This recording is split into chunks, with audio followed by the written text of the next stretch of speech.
chairman, leadership of all political parties present here today, and those that are not in this room, executive members of CTA, representatives of INEC, the civil society organizations present here, members of the Fourth Estate, distinguished personalities, ladies and gentlemen. I am so fulfilled to be in this beautiful country of ours as Africans, the great country of Nigeria. I want to take this opportunity to thank God Almighty for making it possible for me to join you all.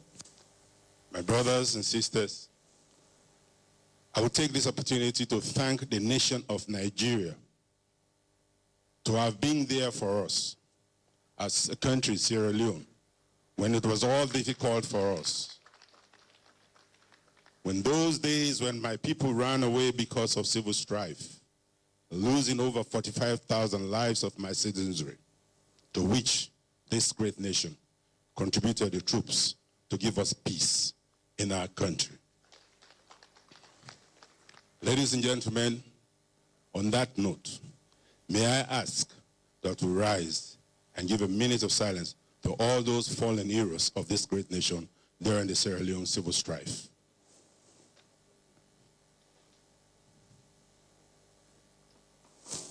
May God give them peace where they are.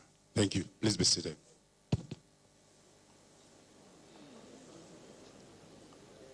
Distinguished ladies and gentlemen, our continent today has been a continent in which we have all begun to do something in the right direction.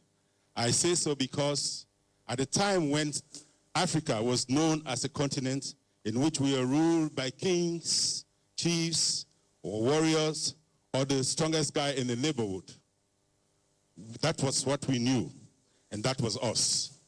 We have today agreed to transform that in accepting what is called democracy, for, by, and of the people. This is a new culture for us. And as fragile democracies that we have in our continent, I say to all of us, it's a learning process. But I say we should all clap for ourselves and applaud all of us here for giving peace a chance in our country, Nigeria. Ladies and gentlemen, it was a tough journey, concluding back from starting off from the 60s, when this great nation had its own republic in 1963, starting back in your independence in 1960. But also transforming yourself after the hiccups that you had in democracy, to which the civil war that happened in this country. In 3 years, you decided that you should give peace a chance in making sure that the rule of law is observed by everyone and sundry. You did that for our forefathers in political life, for those days of Nnamdi Ezekwe, and those days of others that stood very well, making sure that the rule of law prevails in this great democracy. I say the great democracy because your population puts you vis-a-vis as the highest democratic country in sub-Saharan Africa. We will learn from you. And it's a common saying in the West Coast that when Nigeria catches cold, the rest of West Africa will freeze. So we learn from you. You are the big brother of West Africa and Sub-Saharan Africa. We look up to you to emulate the good examples. Those examples can help us to be sure that Africa is no more seen in the eyes of the camera for the wrong things, but Africa will be seen as a country or the continent of reform, so that we can transform our continent and be partners in the socio-economic development of this great universe. Yes, we have adopted democracy. As politicians, we have a moral contract with our citizenry. We use democracy as a conduit to get into office. My brothers and sisters, when we get into office, what happens? We become dictators. And when we are trying to achieve that democracy as a conduit, away from what we were before as chiefs and warlords, etc., or kings, to lead our people, we talk about reforms. Reforms of X, Y, Z. But when we get there, we become oppressors. This is a time for us to have a change in the right direction that Africans need so as to transform our continent. It's a journey that we can achieve.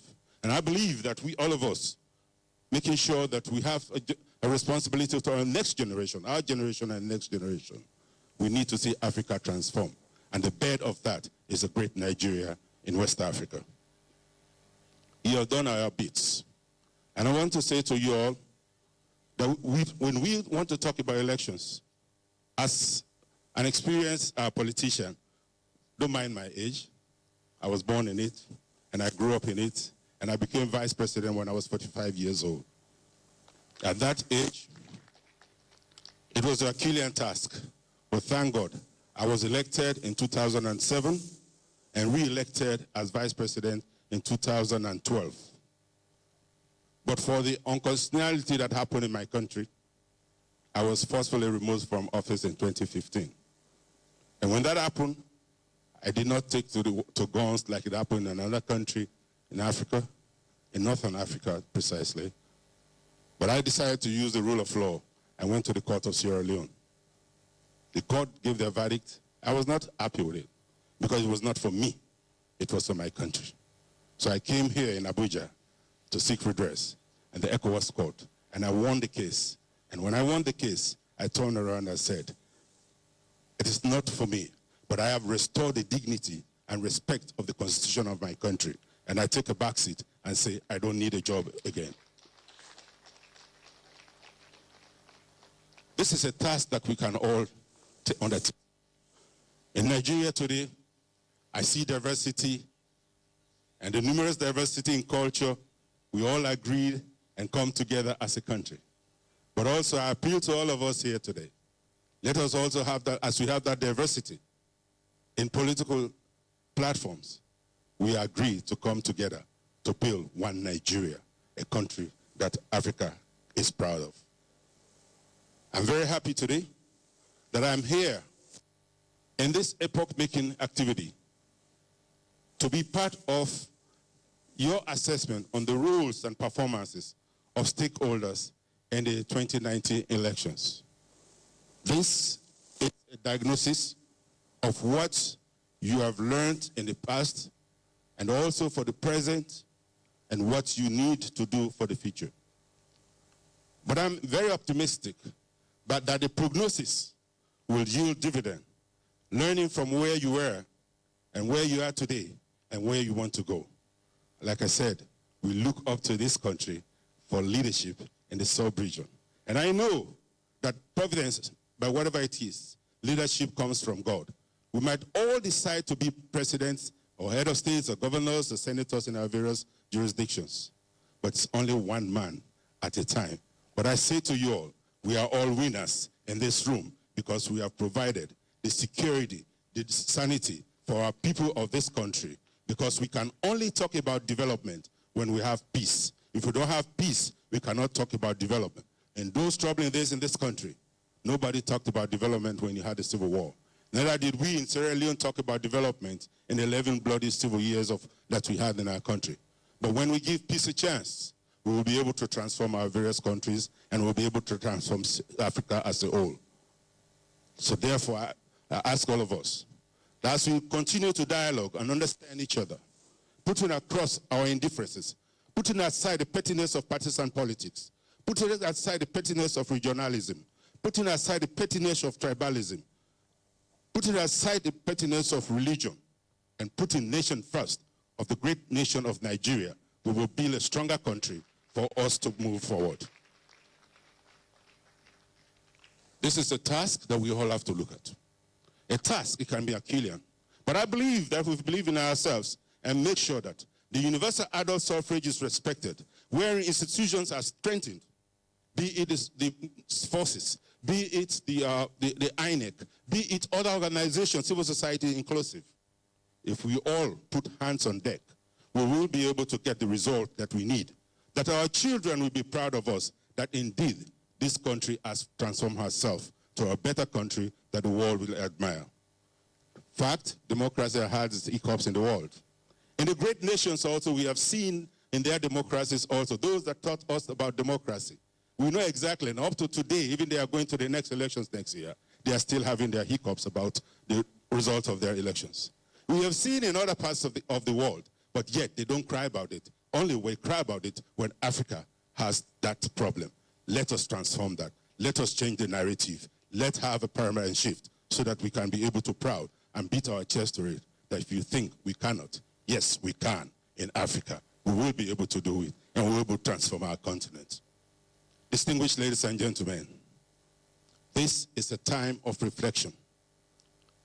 In restitution of what had happened in the past in the last elections or previous elections, let us take this as a platform to strengthen ourselves in unison as a nation of Nigeria, in unison as a sub-regional countries, West Africa, and then the rest of sub-Saharan Africa, so that this transformation will lead all of us to what we are yearning for, the socio-economic development of our continent.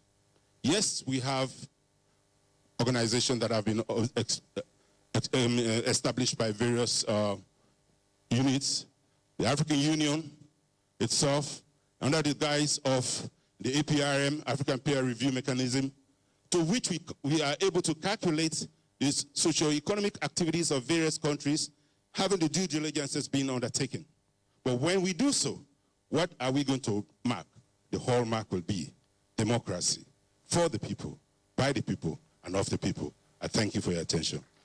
Thank you very much, His Excellency Alhaji Sam Sumana, the immediate past Vice President of Sierra Leone. Maybe after the next general elections in Nigeria, we could welcome you as His Excellency the President of Sierra Leone. Because your elections, yes, by the next elections, we will see how it goes. You could be coming here then as president. I would want to welcome you. Don't be too busy when you are president to come and honor this type of program again in Nigeria. That synergy will be good for both countries. Thank you so very much, Your Excellency. There's only one woman that has spoken all day. And we're going to give another woman her space to speak. We're going to call on Mrs. Georgina Dakpopo, the National Chairman, Young Democratic Party, and the Secretary of the Inter-Party Advisory Council. She is a lawyer, of course.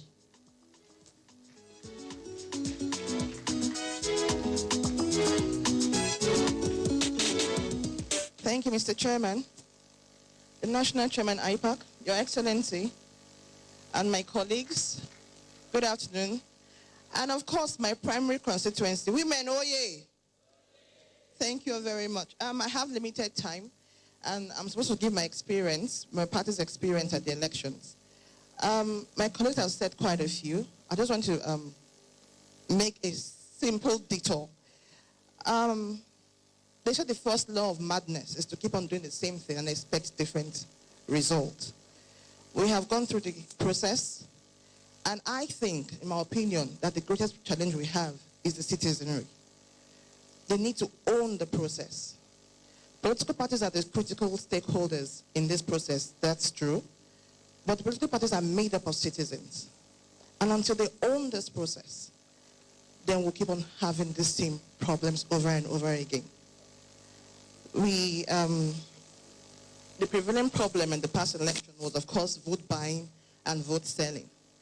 According to the economists, the dynamics of economy, if there is nothing to sell, the money will fail. There'll be nothing to buy. So I think I should make an appeal to CTA and other CSOs, because when we go out there as politicians and try to educate the people on the ills of selling their votes, they look at us with one corner eye and say, because you don't have money, that's why you're telling us to sell our votes.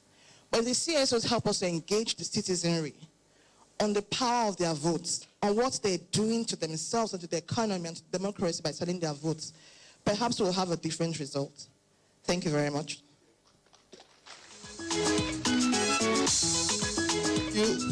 Thank you. Mrs. Georgina Dakpopo, very precise speech. Very precise speech there, straight to the point, and packed with all the punches that are necessary. Typical of what a woman should do. We have yet another chairman of a political party that is going to come on stage now and take the microphone, and we'll hear from him. We're going to hear from the national chairman of the United Democratic Party, UDP, Chief Godson M.O. Okoye. Chief Godson M.O. Okoye will give a legal perspective yet again in support of the last speaker, who's also a lawyer, so that we can put everything in the right perspective. Thank you, Chief Okoye. Thank you very much for this wonderful opportunity. The former Vice President of Sierra Leone, the Chairman of IPAC, the Director of Center for Transparency, my colleagues, leaders of political parties present here, may I respectfully stand on already established protocol. I thank the Center for this wonderful opportunity to review some of the things we have done. There will be several reviews, but it's good that they've provided us this platform. On a very good day, we're also going to sit with INEC and tell them some things. And maybe the people in government too. And that will be speaking truth to power. Like my colleagues have said, the general elections have come and gone. But like Julius Caesar said, the Ides of March has come, but not gone. So we stand on the threshold of history that is unfolding before our eyes. And some have commended INEC, some have also commended the tenacity of purpose and the objectivity of the political class. On my own, I support some of them. INEC, within the limits of the law, tried the best it could. We as observers and partners pointed out some dangers in some of the things they were doing. Some they ignored, some they took. But the little they ignored substantially marred what would have been a very good election. Yes, there were so many innovations that they brought into it, but we also pointed out the likelihood of going wrong. Well, like my people said, INEC in his wisdom involved security agencies, but political party leaders at the point said, can we have the list of the officers you're deploying and to which polling booths or polling stations or states? Both the people in the armed forces, but the police and the Navy and all that. Some of these things were not provided to us. And in the end, when the people they brought to stabilize the system, hijacked the system from them, INEC was helpless. That was the situation in a number of states, Rivers State, Bauchi State, Kano, and all the rest of them. So it was like a situation, my people say, a man says he can only trust, the monkey says he can only trust the child that is inside his stomach. He cannot trust the one at his back because he will have plucked a corn while he was walking. So he brought the security apparatus to help with security and to add credibility to their size. Unknown to them, they had a different objective. And by the time those objectives played out, it was too late to stop them. And they also lacked the capacity to even stop them. Because we are talking about people with guns in this situation. And INEC people had no guns. So there is a limit to which you can moralize or teach people with guns in a particular purpose and in a situation they were bent on achieving a particular purpose. That was the helplessness of the situation of INEC. We sympathize with them, but to the extent that we also caution them, maybe that sympathy will be 45% or 50%, because they were forewarned on the things that will likely play out. But in all human things, they have made their mistakes. Some of them very damaging, some of them very bad. But we can improve on the system if we sit down, tell ourselves the clear and crystal truth, and be positive enough to chart a new course. Because where we're going cannot produce the result we want. You cannot be heading to Lokoja and somebody is asking you where you're going. You say you're going to Kaduna. You're moving, but you're moving on the wrong direction. So, like the Sierra Leonean former vice president said, we need to learn. We have helped them, and it is good he's here today to share the experiences. War is what is not good for any nation. It does not make for progress. It does not make for development. And as a former presidential candidate who is interested in the development, both economic, educational, and otherwise, of this country, I will not want to advocate a situation of war, because it is something the mother cannot save his child from. Once war starts, before the mother comes, the child is already dead. So it is something we work seriously. And my brothers and colleagues that are here, the leaders of political parties, we must task ourselves. We must make all the effort that is necessary to do the best we can to get this country to move on the right track to provide the leadership it is expected to provide in Africa. I thank you for listening. And before I step down, I have the singular honor of inviting the Deputy Chairman of IPAC and the National Chairman of C4C, Dr. Jeff Ojinika, a former member of the House of Reps, to step forward and take the microphone.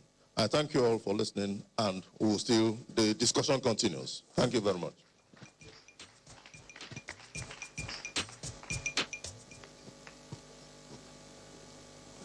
Your Excellencies, my colleagues, ladies and gentlemen, for want of time, I'll need to read out some highlights of the areas of concordance, and very likely the discussion will continue. This is not the beginning or the end. This is not the end of the round table. The table is very round. The discussion continues.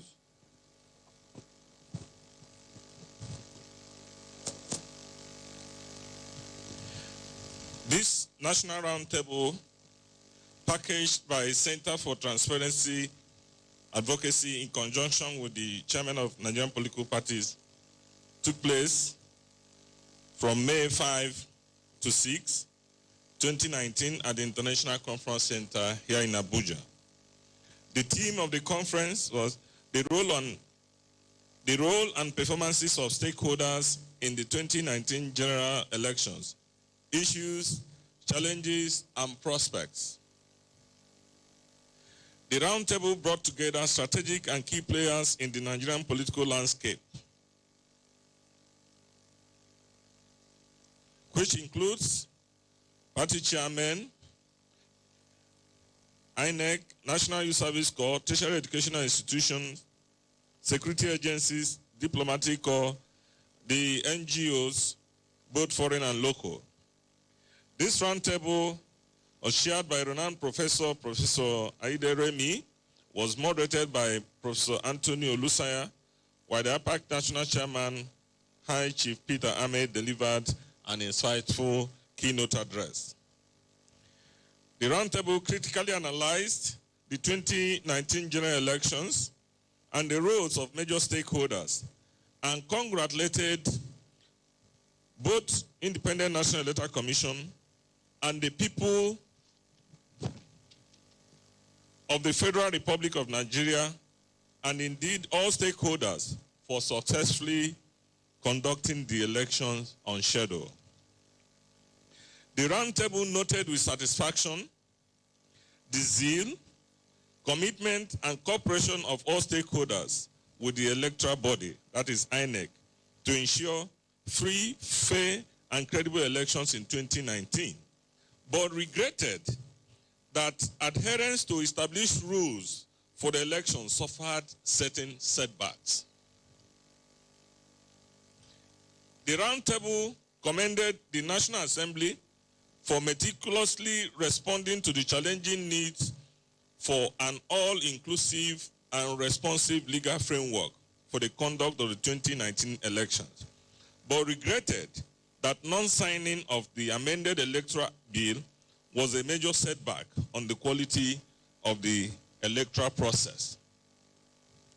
The roundtable also noted with satisfaction the role played by international and local observers that monitored the election and offered useful suggestions for the improvement of our electoral process, especially our friends from the EU Observer Mission and also our partner, the CTA.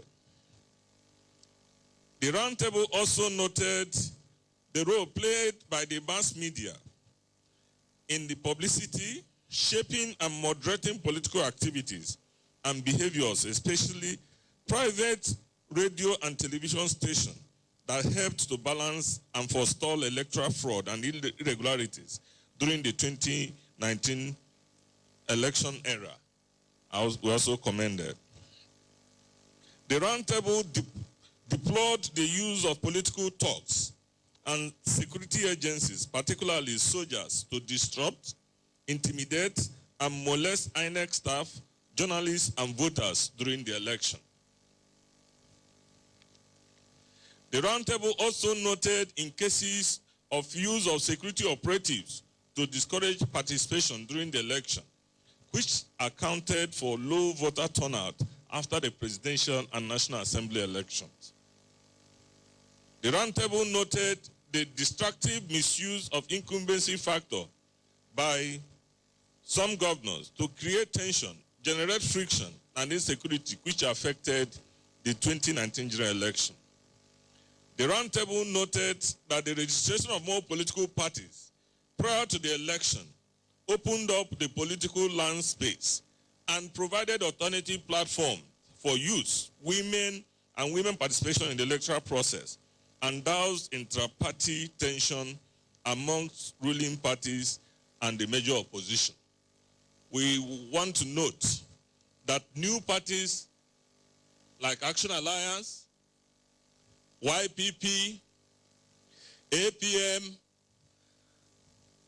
and others, PRP, all that have not won an election in the past, won election this time. And it's something that this increase in the new political parties to show that it really increased their political space. The roundtable condemned the unpatriotic and desperate ambition of certain politicians whose overzealous supporters engaged in the destruction of billboards of opponents and even burned down INEC offices, radio and television stations as recorded in Benue, Imo, Gombe, Plateau, Abia, Anambra, Kwara, Edo, and Akwa Ibom. The roundtable commended INEC for maintaining an open, transparent communication of her plans and programs and her involvement of other stakeholders in expressing the stages of implementation of the 2019 electoral design.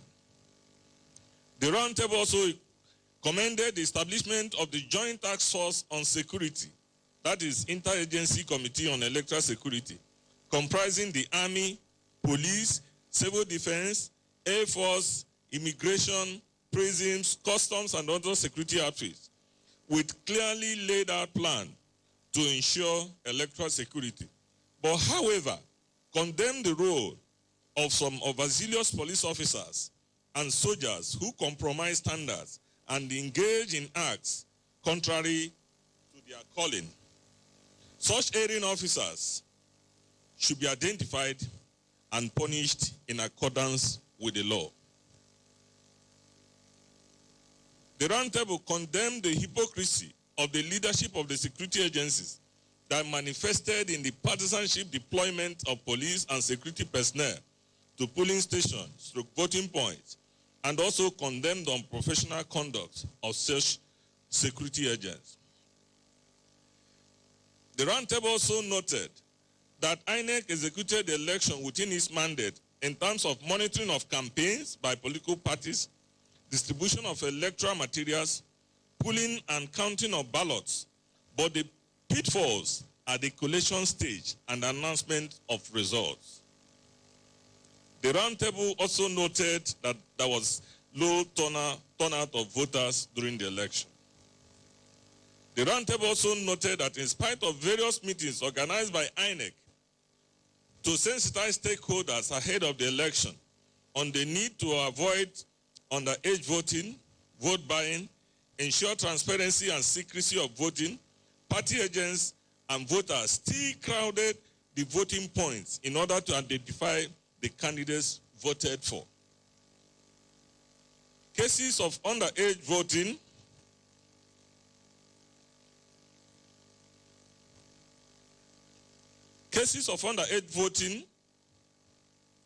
vote buying, and voter suppression were reported in different parts of the country without relevant authorities acting is gravely condemnable. The roundtable noted as worthy of commendation that there are some permanent staff of INEC whose patriotic and professional disposition in carrying out their duties led to the successful conduct of the 2019 polls. But the roundtable must not fail to condemn the activities of some ad hoc staff drawn from NYSC and higher institutions whose conducts were inimical to free, fair, and transparent polls. The roundtable also commended the dispatch with which all rescheduled and supplementary elections were conducted where applicable, and lauded the dedication of INEC staff in their assignments. The roundtable, after a comprehensive review of the conduct of the 2019 general elections, passes vote of confidence on the national chairman of the Independent National Electoral Commission, Professor Mahmoud Yakubu, for the successful conduct of the elections, and notes with satisfaction the transparency in the communication and regular engagement of stakeholders at the national, state, and local government levels, which ensured that everybody was carried along in the process. The roundtable indicts the security agencies for the lapses in the election, due largely to their collusion with unscrupulous politicians and negligence to their jobs. Recommendations. In the light of the above observations, and to ensure improvement in the nation's electoral process, this roundtable recommends as follows. 1. INEC should strengthen the capacity of its polling staff through training and retraining, particularly on the handling of the card readers, assisting voters as well as other electoral procedures to ensure transparency and credibility during future elections. INEC should consider recruiting permanent staff whose schedule should be collation of results, train them thoroughly for the assignment to save the nation from the embarrassment of ad hoc collation officers.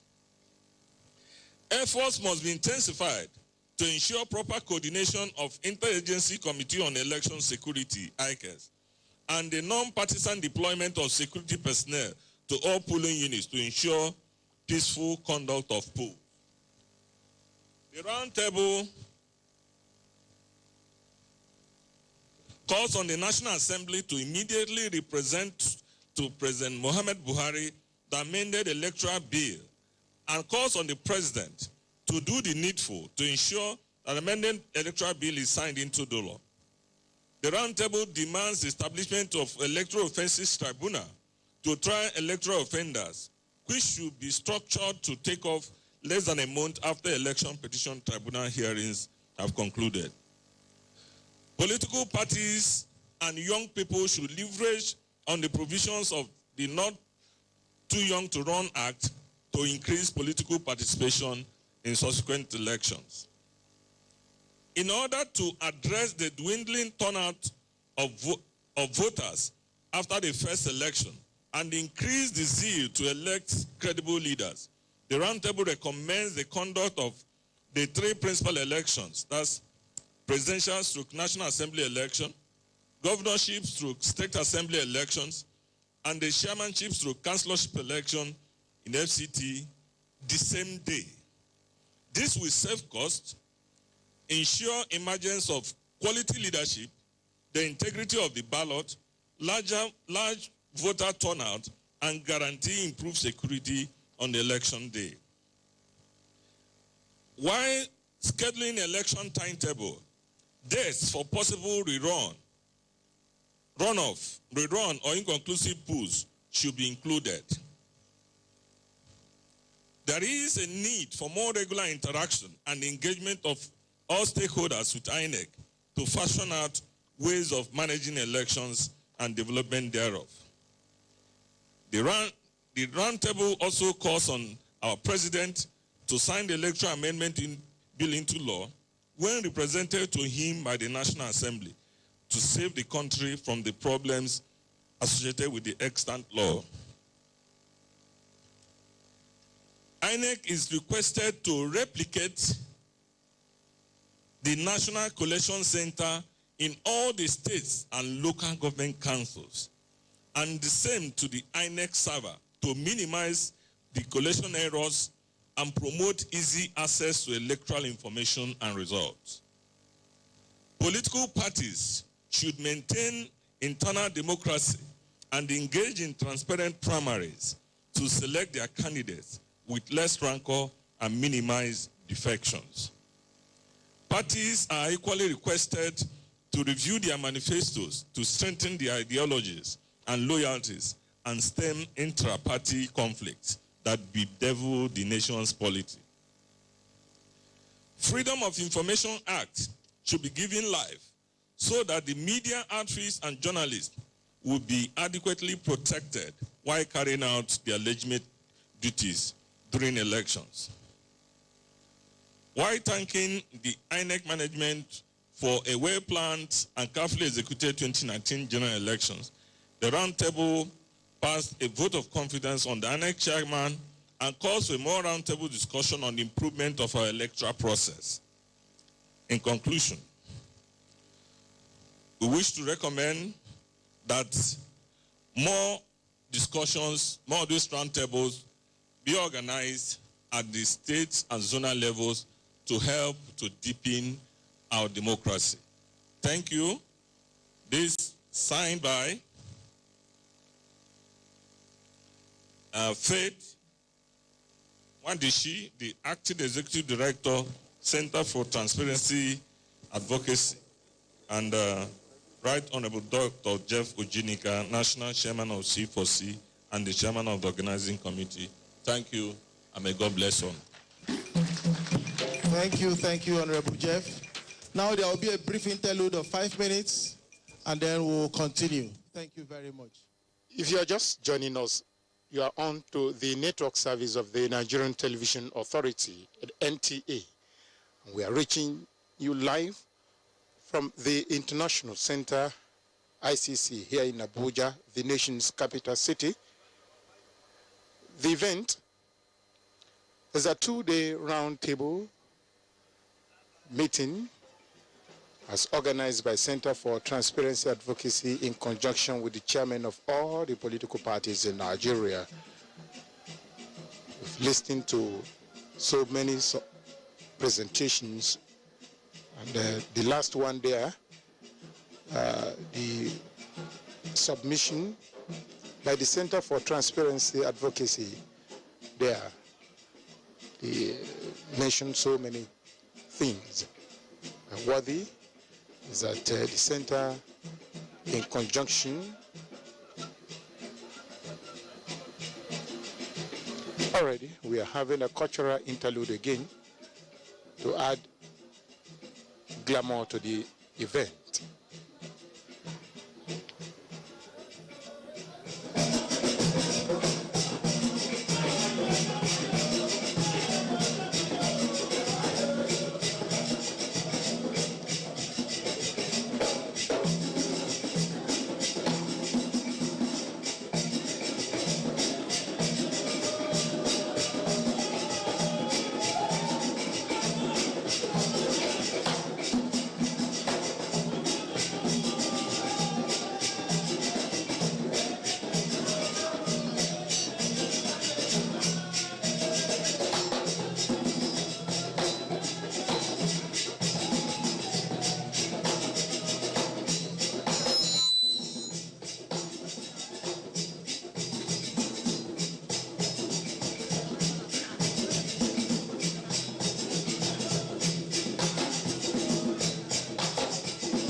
Thank you very much, the Afri Theatre.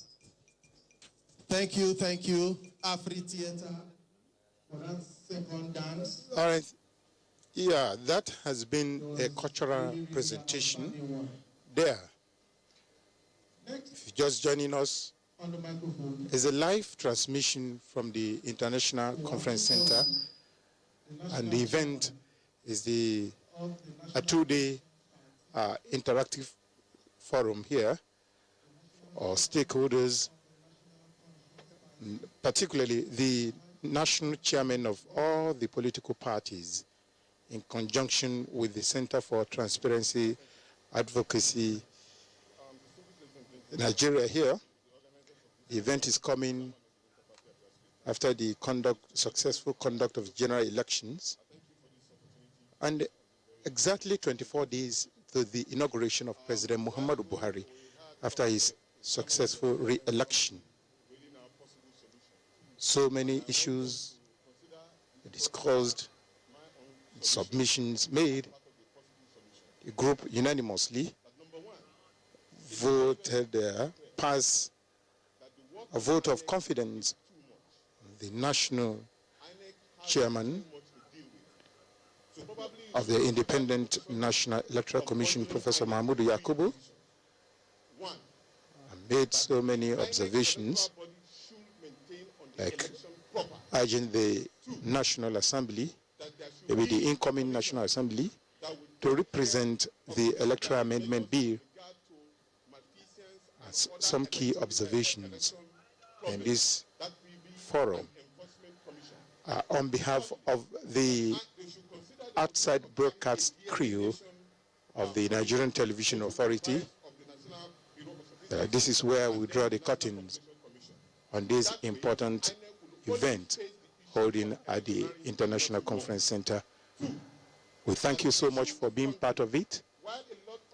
Stay tuned for the rest of our programs on the largest television network in Africa. My name is Salihu Abdullahi. Thank you for being part of this show.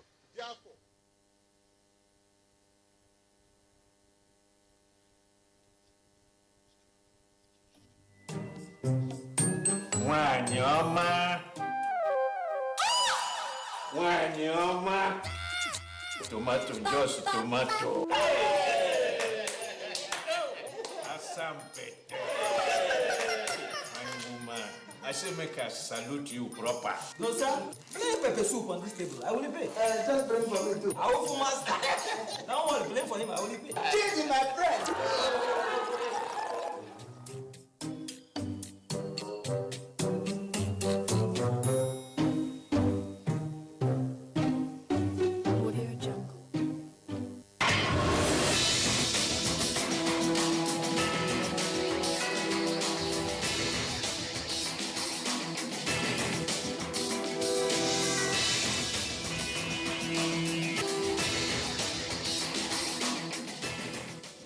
Imagine a station where you access information. Think of a station that creates awareness for national development. Imagine a station that prepares you for a bright and greater future. A station for all ages. Documentaries, classroom and television, events coverage, children's programs and variety shows. Always stay tuned to NTA Knowledge on the StarTimes platform, channel 359. For partnership, sponsorship and advert placements, contact us on NTA Knowledge. NTA Knowledge, learning to broaden horizon. These days, people get their news and information from more media sources than ever before. Some of the news and information given are fake, unverified, doctored, and manufactured to create confusion, stir disaffection, and cause disunity. Before you believe or share any news, ask yourself, is this real? Is it from a credible source? Is it verified or verifiable? Fake news is dangerous. Whether you do it for fun or for political gains, real people can get hurt. Fake news, don't create it, don't spread it. This is a public service announcement from NTA.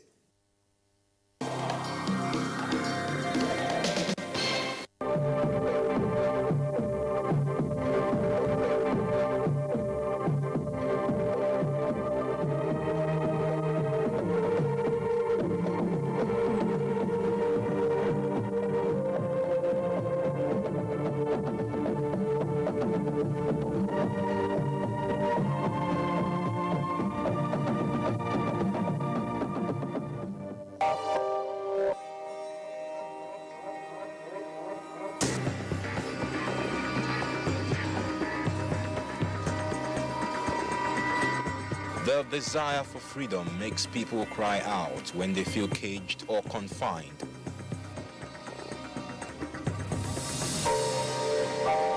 The power to move or right to act, speak, associate or think as one wants without hindrance is said to be freedom.